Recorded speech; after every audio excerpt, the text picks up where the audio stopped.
का सारथी। नमस्कार, उत्तराखंड की खबरों में आपका स्वागत है। मैं हूं मनोज मानस। खबरों का रुख करेंगे उससे पहले दिखाएंगे आपको इस वक्त के अहम हेडलाइंस। हल्द्वानी में 6.75 करोड़ की लागत से बनेगा अत्याधुनिक मीडिया सेंटर, सीएम धामी ने किया शिलान्यास। रुद्रपुर में बकरीद पर इस बार खुले में नहीं होगी कुर्बानी। विशेष समिति की निगरानी में कुर्बानी की होगी वीडियोग्राफी। खुले में पशु बलि और अवशेष फेंकने पर सख्त कार्रवाई। ऋषिकेश में चारधाम यात्रा के लिए ऑफलाइन पंजीकरण यात्रियों के लिए बनी परेशानी। रात भर काउंटर बस हो रहे यात्री। उत्तराखंड के सीमांत क्षेत्रों में पर्यटन से लौटेगी रौनक। नीति, माड़ा और जादुंग की बदलेगी तस्वीर। उत्तरकाशी शहर में ईंधन संकट से लगा 3 किलोमीटर लंबा जाम। यात्री और स्थानीय लोग परेशान।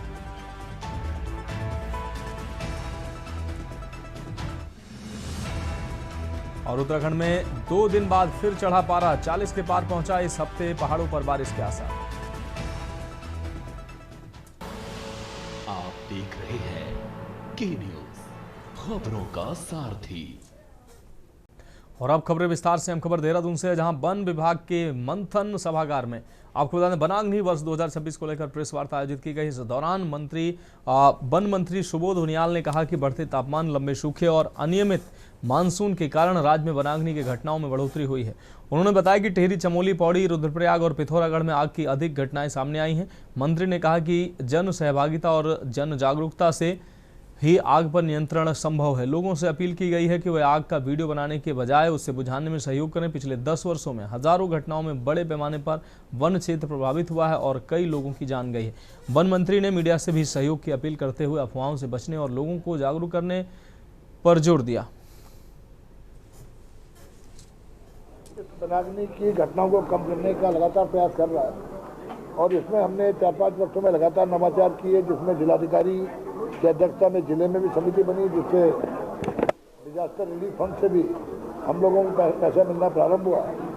इसके अलावा जन सहभागिता पर हमने फोकस किया और जो सबसे संवेदनशील हमारे 450 के आसपास जो हमारे क्षेत्र थे, उनमें जिलाधिकारी, उनमें ग्राम प्रधान की अध्यक्षता में फॉरेस्ट फायर मैनेजमेंट कमेटी बनाकर के उनको 30,000 रुपये का इंसेंटिव देने का भी निर्णय लिया गया। हमने अपने वरिष्ठ अधिकारियों को, जो PCCM रैंक के अधिकारी हैं, पहली बार जनपदों में नोडल अफसर के रूप में भेज के उनके अनुभव का फायदा भी वनाग्नि की रोकने की घटनाओं में मिले, क्योंकि वो DFO के तौर पर, वे कंजर्वेटर के तौर पर, वे चीफ कंजर्वेटर के तौर पर, एडिशनल PCCM के तौर पर उन्होंने, उनके पास एक व्यापक अनुभव है। गदरपुर में उत्तराखंड के पूर्व मुख्यमंत्री एवं हरिद्वार सांसद त्रिवेंद्र सिंह रावत के आगमन पर भाजपा कार्यकर्ताओं ने ढोल, नगाड़ों और जोरदार नारों के साथ उनका भव्य स्वागत किया। भाजपा नेता अरविंद पांडे के आवास पर आयोजित कार्यक्रम में मंच से बोलते हुए त्रिवेंद्र रावत ने कांग्रेस पर भ्रष्टाचार के मुद्दे को लेकर तीखा हमला बोला और कहा कि यदि भाजपा भी भ्रष्टाचार में लिप्त हो जाए तो जनता किसे जिम्मेदार मानेगी। उन्होंने व्यंग करते हुए कांग्रेस पर 365 नहीं बल्कि 366 दिन भ्रष्टाचार करने का आरोप लगाया। वहीं अरविंद पांडे ने अपने ऊपर लगे आरोपों को खारिज करते हुए निष्पक्ष जांच की मांग की। इस कार्यक्रम ने क्षेत्र में राजनीतिक माहौल को और गर्म कर दिया।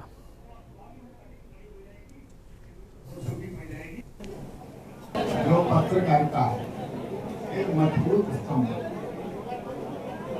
4 स्तंभों पर हमारा लोकतंत्र टिका हुआ है। विधायिका है, कार्यपालिका है, पत्रकारिता है और इसलिए लोकतंत्र के जीवित रहने के लिए आलोचना का, समालोचना का बराबर सम्मान होना चाहिए। लेकिन इस तरह से जैसे कि इंटरव्यू लेने के बाद यदि उनके साथ कुछ कहना है, ये दुर्भाग्यपूर्ण है, ये बहुत गलत है। मुझे लगता है कि आप पास है 2-3 दिन पहले देहरादून में जो घटना घटित हुई है। अब बढ़ेंगे अगली खबर की ओर। देवभूमि उत्तराखंड के पूर्व मुख्यमंत्री व महाराष्ट्र के पूर्व राज्यपाल भगत सिंह कोश्यारी को राष्ट्रपति द्रौपदी मुर्मू द्वारा देश के प्रतिष्ठित नागरिक सम्मान पद्म विभूषण से सम्मानित किए जाने पर पूर्व प्रदेश प्रशिक्षण प्रमुख भाजपा उत्तराखंड मनोज पाठक ने मिष्ठान वितरण कर मनोज पाठक ने कहा कि भगत सिंह कोश्यारी का संपूर्ण जीवन राष्ट्र सेवा, संगठन, शिक्षा, संस्कृति एवं जन कल्याण के लिए समर्पित रहा है।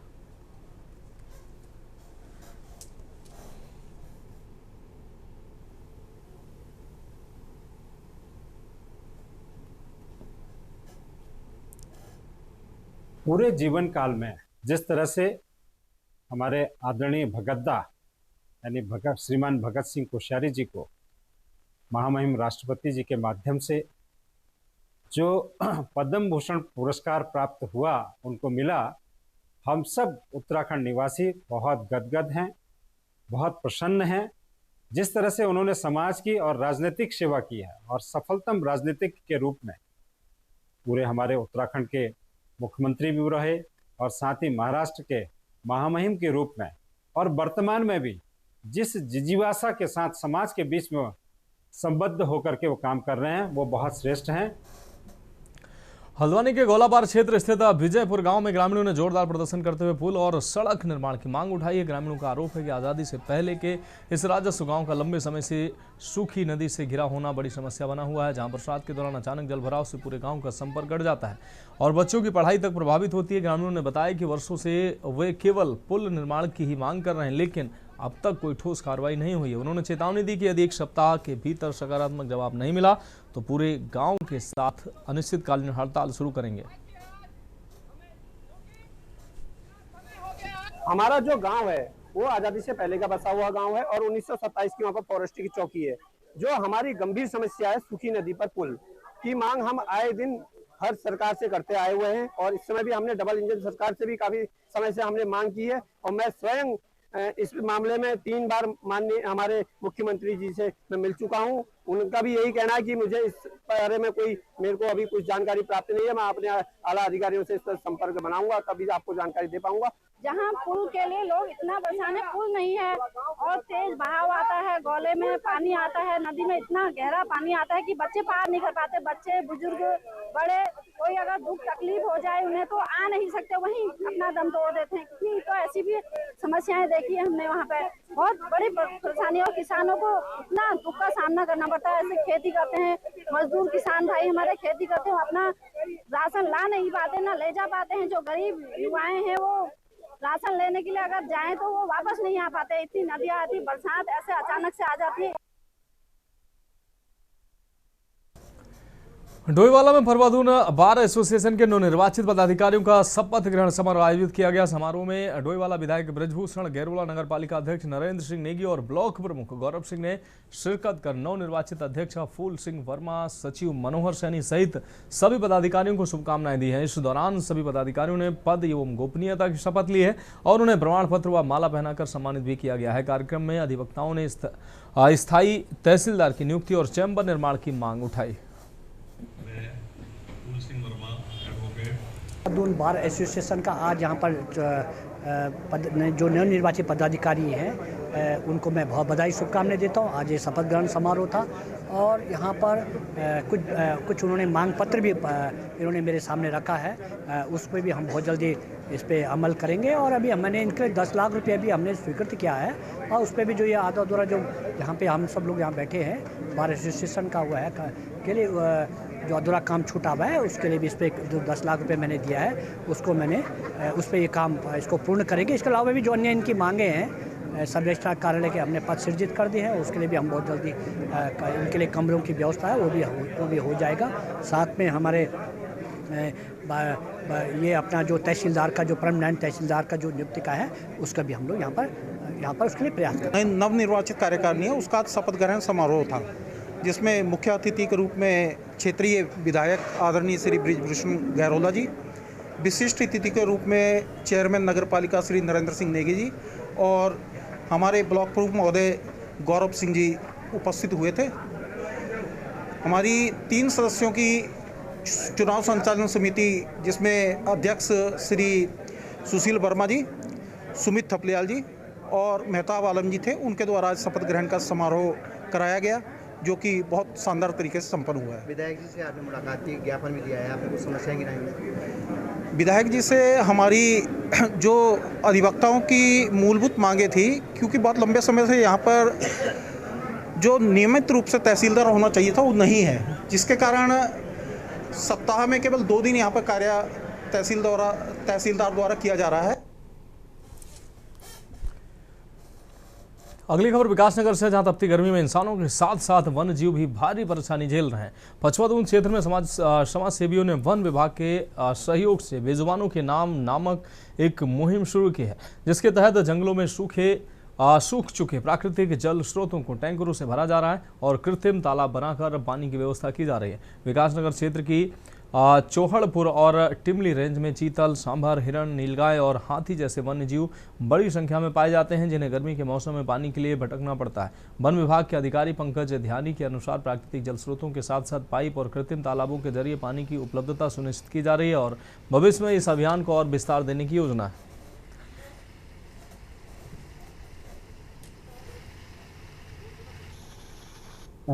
हमारे इस समय जो है तापमान बहुत ज़्यादा है और जंगलों में भी जो है स्रोतों में हमारे जितने भी कम से कम 25 तो आर्टिफिशियल स्रोत हैं और बाकी नेचुरल स्रोत हैं। तो सभी में लगातार जो है पानी हम लोग डाल रहे हैं। अभी भी मैं पानी डाल के आ रहा हूँ। दोनों रेंजों में, हमारी चौड़पुर रेंज में भी और तिमली रेंज में भी, दोनों में भी जो है पानी की व्यवस्थाएं की जा रही है। कुछ हमने जो है इस वर्ष पाइपलाइन बनाकर स्रोतों को जो है परमानेंट किया गया है और अगले वर्ष हम इसको जो है और व्यापक स्तर पर हमने जो है सरकार से इस पर मांग की। बढ़ेंगे अगली खबर की ओर। खबर नैनीताल से, जहां नौकुचिया ताल झील में एक शव उतरा था। दिखाई देने से क्षेत्र में सनसनी फैल गई। स्थानीय लोगों ने झील में शव देखे जाने की सूचना तुरंत पुलिस को दी, जिसके बाद पुलिस टीम मौके पर पहुंची और शव को झील के बाहर निकालकर कब्जे में लिया। प्रारंभिक जानकारी के अनुसार मृतक गाजियाबाद निवासी बताया जा रहा है, जो भीमताल स्थित रामा ग्रुप में रह रहा था।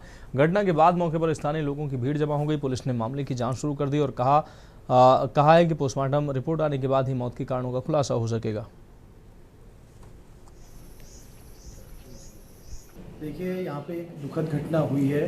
सुबह मुझे सूचना मिली थी कि यहाँ पे किसी की बॉडी यहाँ पे तैर रही है झील पे, तो उसके बाद मेरे द्वारा पुलिस को सूचना दी गई। फिर उनके पुलिस के साथ मदद करके यहाँ पे क्षेत्रीय लोगों ने यहाँ पे मदद करके बॉडी निकाली है। तो ये अभी यहीं पे हमारे लोकल क्षेत्र पे यहीं पे रामा ग्रुप है, तो यहाँ पे निवास करते थे। वैसे ही कहीं गाजियाबाद के बताए जा रहे हैं। तो अभी पुलिस इस पर खोजबीन और जाँच चल रही है इसमें।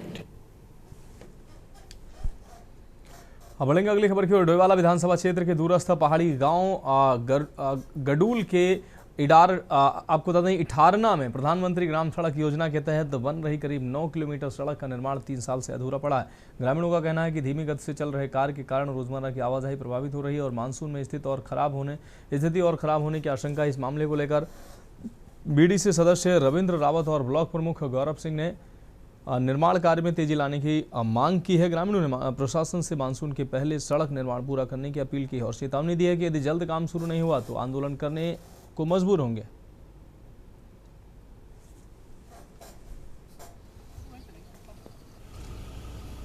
जब पिछले दिनों दिसंबर में जब यहाँ पर जनता दरबार लगा था, डीएम साहब यहाँ पर आए थे, तो मेरा भी उस जनता दरबार में आना हुआ था और उस दिन जो स्थिति थी आज भी वही स्थिति है।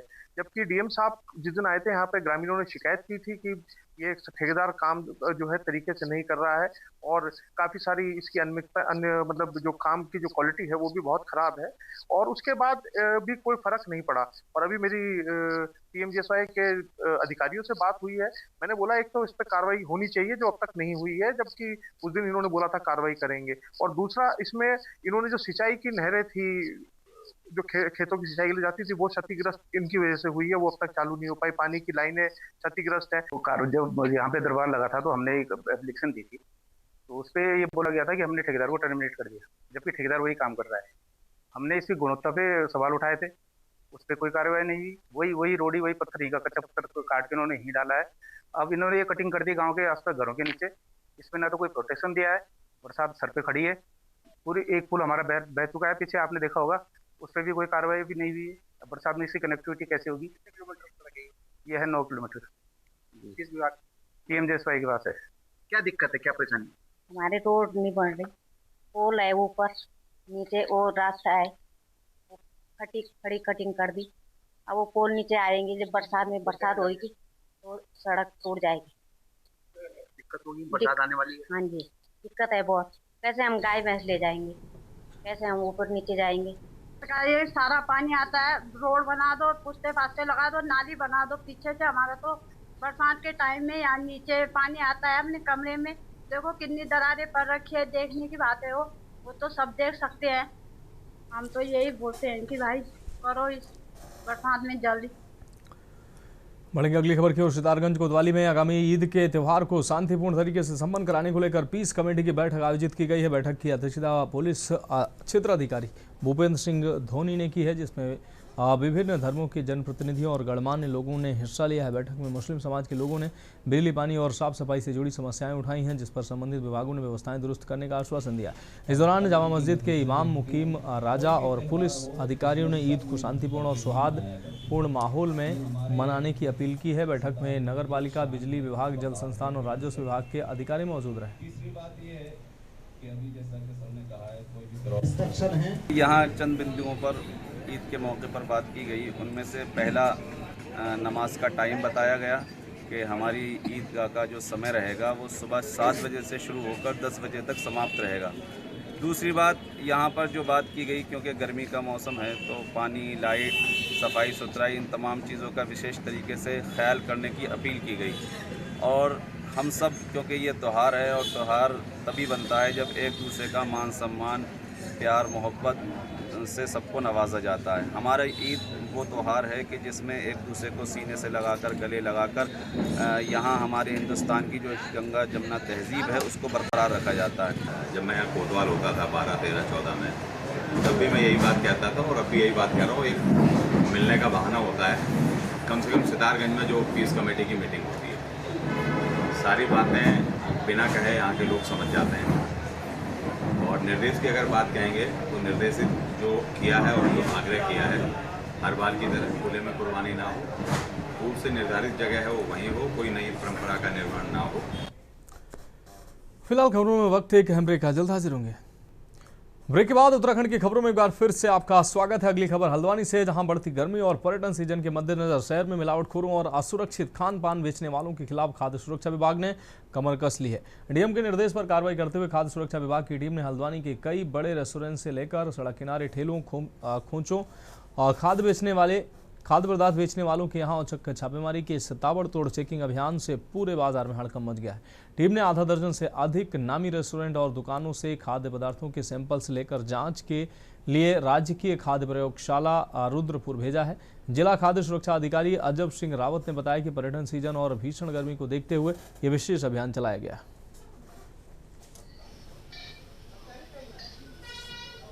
और जिलाधिकारी महोदय के निर्देशों के अनुपालन में आज सुकुनिया रोड और रोडवेज बस अड्डा के आसपास जो भी खाद्य प्रतिष्ठान है, लगभग आधा दर्जन खाद्य प्रतिष्ठानों का आकस्मिक निरीक्षण किया गया है। साथ में सीनियर फूड सेफ्टी ऑफिसर के द्वारा कार्रवाई की जा रही है और अभी तक लगभग आधा दर्जन खाद्य प्रतिष्ठानों का और लगभग 6 विभिन्न किस्म के खाद्य नमूने, जिसमें पनीर, मसाले, अन्य खाद्य पदार्थ जैसे सीरियल एवं सीरियल प्रोडक्ट एवं प्रिपेयर्ड फूड का नमूना लिया गया है। बढ़ेंगे अगली खबर की ओर। ईद उल अजहा को लेकर उत्तराखंड वक्फ बोर्ड के अध्यक्ष सादाब शम्स ने लोगों से सादगी के साथ त्यौहार मनाने की अपील की। उन्होंने बताया कि कल सऊदी अरब में और परसों भारत में ईद मनाई जाएगी। सादाब शम्स ने कहा कि ये कुर्बानी का त्यौहार है जो अपनी प्यारी चीज़ों को मुल्क, दोस्तों और अजीज़ों पर कुर्बान करने का जज्बा करता है। जैसे कोई एक्सीडेंट में घायल हो तो अपनी नई गाड़ी की सीट खराब होने की चिंता किए बिना उसकी जान बचाए। पैसा अगर किसी के बच्चे की जान बचा सके तो उससे अच्छी बात नहीं हो सकती। शम्स ने अपील की है कहीं भी माहौल ख़राब ना करें, प्रतिबंधित जानवरों की कुर्बानी भूल कर भी ना करें। सब एक दूसरे की आस्था का सम्मान करते हुए त्यौहार मनाएं। साथ ही ईद सब्र का त्यौहार है जिसको जज्बात पर कंट्रोल कर ईश्वर को याद करके मुल्क की खुशहाली, मोहब्बत और आपसी सौहार्द के लिए दुआ करके मनाएं। देश की हिफाजत करने वालों की सलामती की भी दुआ करें। ये ईद उल अजहा का त्यौहार है। आज यौम आरफा है, कल सऊदी अरब में ईद है और परसों देहरादून उत्तराखंड के अंदर या भारत में हमारे यहाँ ईद। तो तमाम लोगों से मेरी दरख्वास्त है कि बहुत सादगी के साथ ईद को मनाएं। ये कुर्बानी का त्यौहार है, अपनी प्यारी चीज़ों को अपने मुल्क के ऊपर अपने यार दोस्तों के ऊपर, अपने अजीज़ों के ऊपर कुर्बान करने के जज्बे को पैदा करती है। यानी कि मेरे पास मैंने नई गाड़ी खरीदी और उसकी वाइट कवर सीट्स मैंने लगवाए नए टॉवल के, और किसी भाई का एक्सीडेंट हो गया, मैंने देखा कोई एक्सीडेंट में पड़ा है, मैं अपनी सीट की चिंता ना करूं कि मेरी सीट ख़राब हो जाएगी, मैं उसको लेके उसकी जान बचाने के लिए तुरंत अपनी गाड़ी में डाल के लेके जाऊं, तो मेरी सीट के कवर की कुर्बानी अगर किसी का जीवन बचा देती है, इस जज्बे को जिंदा करना मेरा पैसा, जिसको मैं बहुत प्यार करता हूं। अब बढ़ेंगे अगली खबर की ओर। हल्द्वानी में आगामी ईद पर्व को शांतिपूर्ण और सौहार्दपूर्ण तरीके से संपन्न कराने को लेकर पुलिस और प्रशासन ने पुलिस सभागार में एक महत्वपूर्ण बैठक आयोजित की है। बैठक में विभिन्न धर्मों के प्रतिनिधि, आपको बता दें मुस्लिम समाज के गणमान्य लोग और प्रशासनिक अधिकारी मौजूद रहे। प्रशासन ने स्पष्ट निर्देश दिए हैं कि सड़क, सार्वजनिक स्थानों और खुले क्षेत्रों में नमाज अदा करने की अनुमति नहीं होगी। साथ ही सार्वजनिक स्थानों पर कुर्बानी करने पर सख्त कार्रवाई की चेतावनी दी गई है। इस दौरान मुस्लिम समाज के प्रतिनिधियों ने प्रशासन के निर्णय का समर्थन करते हुए कहा कि ईद की नमाज केवल चिन्हित स्थानों और ईदगाहों में ही अदा की जाएगी तथा सभी को शांति और भाईचारे की अपील की गई। ये क्षेत्रवासियों के साथ एक बैठक हुई है जिसमें सब लोगों ने अपने अपने एरिया के हिसाब से कंसर्न बताए। अभी यहाँ संबंधित विभाग के लोग भी मौजूद थे, जिला प्रशासन से भी सिटी मजिस्ट्रेट साहब और एमएनए साहब यहाँ मौजूद थे मीटिंग में। तो सारी चीज़ों पर डिस्कशन हुआ यहाँ पे और संबंधित विभाग को निर्देश भी निर्गत कर दिए गए हैं। इसमें बेसिकली साफ सफाई, बिजली और पानी की व्यवस्था के बारे में लोगों ने मुद्दा उठाया था और इसके साथ जो भी प्रोटोकॉल है और जो भी प्रेसिडेंट है उसको फॉलो करने के लिए हम लोगों ने भी निर्देश दिए हैं इसमें कि कोई भी नई परंपरा यहाँ पे प्रारंभ नहीं होगी। ये 28 तारीख को बकरीद का त्यौहार आ रहा है, तो हर साल की तरह इस बार भी जो हमारे नगर निगम क्षेत्र के जितने भी पीस कमेटी के लोग हैं उनकी बैठक यहाँ पर बुलाई गई थी। इसमें विभिन्न वार्डों के वार्ड मेंबर्स भी उपस्थित थे, कमेटियों के लोग थे। तो उनको बताया गया है, उनके जो सुझाव हैं, उनकी शिकायतें हैं, उनको भी सुना गया। विभाग हैं जैसे खासकर बिजली विभाग है, जल संस्थान है, इसके अलावा सफाई है, तो उसको लेकर निर्देश दिए गए हैं। साथ ही माननीय उच्च न्यायालय द्वारा विभिन्न जो PILs हैं उसमें जो डायरेक्शंस दिए गए हैं कुर्बानी को लेकर, साथ में जो उसके वेस्ट के डिस्पोजल को लेकर, उसके बारे में भी सभी को सेंसिटाइज किया गया है। देखिए, ईद उल अज़हा की नमाज को लेकर के आज की बैठक में ये तय पाया है कि ये ईद उल अज़हा खुशी का त्यौहार है, तो इसको खुशी और अमन और सुकून के साथ मनाया जाए। किसी दूसरे व्यक्ति को कोई ठेस, कोई तकलीफ़ ना पहुंचाई जाए, किसी की भावनाओं को कोई तकलीफ़ ना पहुंचाई जाए। और कुर्बानी का मतलब ही यही होता है और खुशी के त्यौहार का यही मतलब होता है कि किसी को किसी तरीके की कोई ठेस, कोई तकलीफ़ ना पहुंचाई जाए। आज हमारी अमन कमेटी की मीटिंग थी और शासन प्रशासन से हमने अपनी बात भी रखी है। अभी पूर्व में CM साहब का एक बयान भी आया था और उस बयान में मैंने CM साहब का कोई बयान सुना था।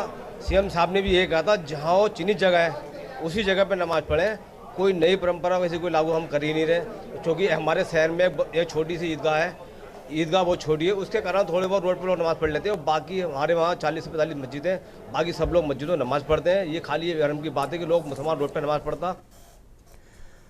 तो फिलहाल उत्तराखंड की खबरों में अभी के लिए मेरे साथ इतना ही। मुझे दीजिए इजाजत और आगे आप देखिए K न्यूज़ इंडिया का विशेष कार्यक्रम मंथन हमारे प्रधान संपादक दुर्गेन चौहान जी के साथ।